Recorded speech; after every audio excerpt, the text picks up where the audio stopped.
कपड़ा खरीदेगा फारबिसगंज अररिया में जाकर के, नेपाल में कपड़ा खरीदेगा रेमंड का कपड़ा। जिस नमाज के लिए कपड़ा खरीद रहा है वो नमाज का तरीके मालूम नहीं उसको। भाई कब हाथ उठाना है कब छोड़ना, जायद 6 तकबीरें हैं, हाथ उठाना है छोड़ना है, हाथ उठाना है छोड़ना, फिर बांधना है। तो बेचारा नमाज तो पढ़ता है लेकिन पड़ोसी को देख के नमाज पढ़ रहा, तो उठे लो भैया हाथ। कितने नौजवानों को पते नहीं है, ईदैन की नमाज हम पढ़ते हैं, ईद उल फित्र की नमाज पढ़ते हैं, ईद उल अजहा की नमाज पढ़ते हैं, कब हाथ उठाना है कब बांधना है कब छोड़ना है उसको पते नहीं, लेकिन नमाज पढ़ता बेचारा मजबूरी।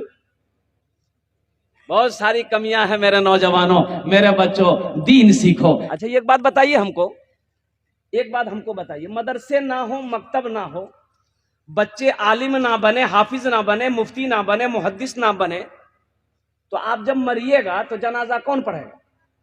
फिर वही होगा पांव में रस्सी लगाएगा ले जाके घसीट के कब्र में डाल देगा। अरे यही ना होगा भाई। भाई जब बनेंगे नहीं, तैयार नहीं होंगे, तो आप जब मरिएगा तो जनाजा कौन पढ़ाएगा? वकील साहब, इंजीनियर साहब, डॉक्टर साहब,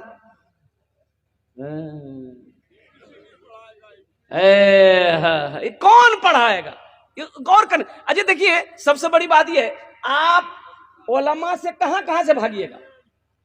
उलमा की गीबत करना।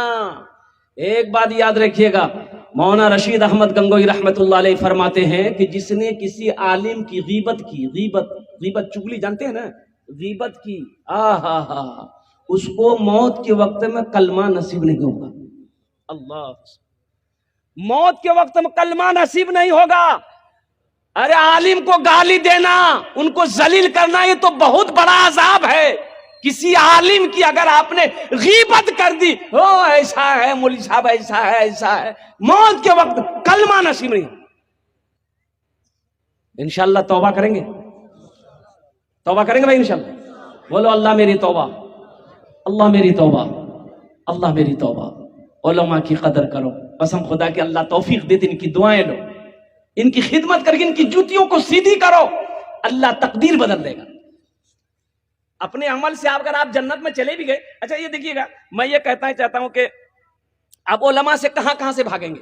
इनसे भागने का रास्ता है कहीं, अगर आप जन्नत में भी चले गए ना, वहां भी आलिम की जरूरत पड़ेगी।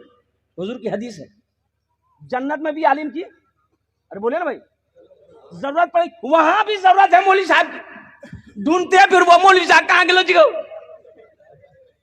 तो दुनिया में तो गीबत करते रहे मौलवी साहब का, अब जन्नत में कहां ढूंढ रहे हैं? वहां भी पूछना पड़ेगा आलिम साहब से जाकर, मुफ्ती साहब से, कि हजरत ये अल्लाह ने कहा है कि सारी नेमतें तो मिल गई, अब वो क्यों, कौन सी नेमत बाकी है जो अल्लाह कहता है कि अभी बाकी है?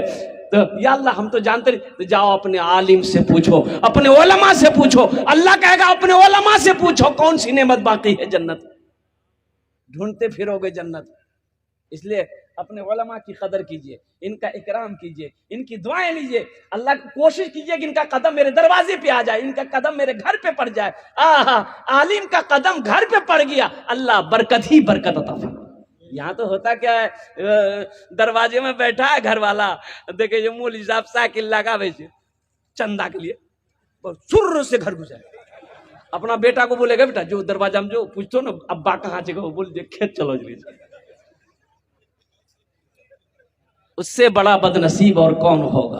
उससे बड़ा बदनसीब और कौन होगा जो एक आलिम उनके दरवाजे पे चल कर आए, अल्लाह अकबर कबीरा, उसका पैसा उसका माल को अल्लाह के बैंक में जमा करवाने के लिए आया है। ये उनका एहसान है, आप चंदा देकर एहसान नहीं किए, ये उनका एहसान है जो आपका पैसा वो अल्लाह के बैंक में जमा करवा रहा है, आपका पैसा वो अल्लाह के खजाने में जमा करवा रहा है। ये उनका शुक्रगुजार आपको होना चाहिए कि हजरत आप चलकर मेरे घर पर आए, अल्हम्दुलिल्लाह आपका शुक्रिया है, आप तशरीफ रखे, मैं आपको कहां बैठाऊं, अगर पलकों पे जगह होती तो मैं आपको पलकों पे जगह दे देता, ये नहीं कि घर छोड़कर भाग दो। बच्चा पैदा हुआ घर के अंदर में, बच्चा पैदा हुआ, अब मैं बताना चाहता हूं कि उलमा से कहां से भागेंगे आप? उलमा की जरूरत कहां है? मौलवी साहब की जरूरत कहां है? कारी साहब की जरूरत कहां है? इमाम साहब की जरूरत कहां? बच्चा पैदा हुआ, किसको अब क्या कीजिएगा? बोलिए ना भाई, हजरत इन लोग पूछते हैं ना, किसको बुलाइएगा? अरे बोले ना भाई, किसको बुलाइएगा? कहा बुलाइएगा मौलवी साहब को? काहे आप नहीं दे सकते हैं? बच्चा पैदा आपका हुआ, आजान मौलवी साहब देगा भाई, आपको भी सीखना चाहिए ना। अच्छा ठीक है, हजरत को बुलाए, मौलवी साहब आ गए, अजान दे दिए, दाएं कान में अजान पुकारे, बाएं कान में तकबीर पुकारी। अच्छा ठीक है, अब उस बच्चे का नाम रखना है, नाम कौन रखेगा? दादा, अरे बोलो ना भाई, दादा रखेगा।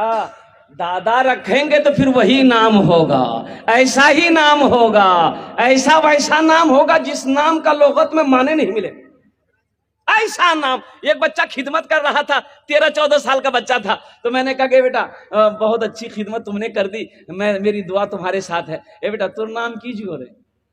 बोले नहीं बोलो। बोले का है, बोल ना का नाम है? बोला हजरत शर्म आती है नाम बोलने में। हमने कहा अल्लाह का बंदा, नाम बताने भी कहीं शर्म आती है? बोल की नाम जो। बोला हमारा नाम जी का फटकन। तौबा, फटकन किसने रखा? बोला हमारे दादो रखल के रहे। तो तोर दादो का नाम की रहे? बोले हमारे दादो का नाम रहे लटकन। अल्लाह के रसूल सल्लल्लाहु अलैहि वसल्लम इरशाद फरमाते कि अपने बच्चों के अच्छे नाम रखो, नाम का जात पर असर होता है। अब यही बच्चा का नाम अगर दादा मियाँ से नाना मियाँ से रखवाएंगे तो ऐसे ही नाम होगा। अब पहले का नाम ऐसे ही था, बहुत सारी बात है। अब देखिए ना, बच्चा अगर जुमा को पैदा हुआ जुम्मन मियाँ, शनिचर को पैदा हुआ शनिचरा, इतवार को पैदा हुआ इतवारी, सोमवार को पैदा हुआ सोमवारी, मंगल को बच्चा पैदा हो गया तो मंगरू नाम रख दिया, बुध को बच्चा पैदा हुआ बोले इसका नाम फाइनल नाम रख दो बुधवा। अब जिस बच्चे का नाम बुधवा होगा उसका काम वो बुधवा होगा। इसलिए अपने उलमा से रुजू हो, उलमा से ताल्लुक बनाओ, उलमा से करीब हो जाओ। इसलिए उलमा के करीब हो, उलमा से ताल्लुक बनाओ ताकि दीन की बातें समझने में आसानी हो, दीन की बातों को जान सको। अब इसी बच्चा, ये बच्चा 4-5 साल का हो गया, अब इस बच्चे को तालीम देना है, तो तालीम जो देना है तो कहां देना है?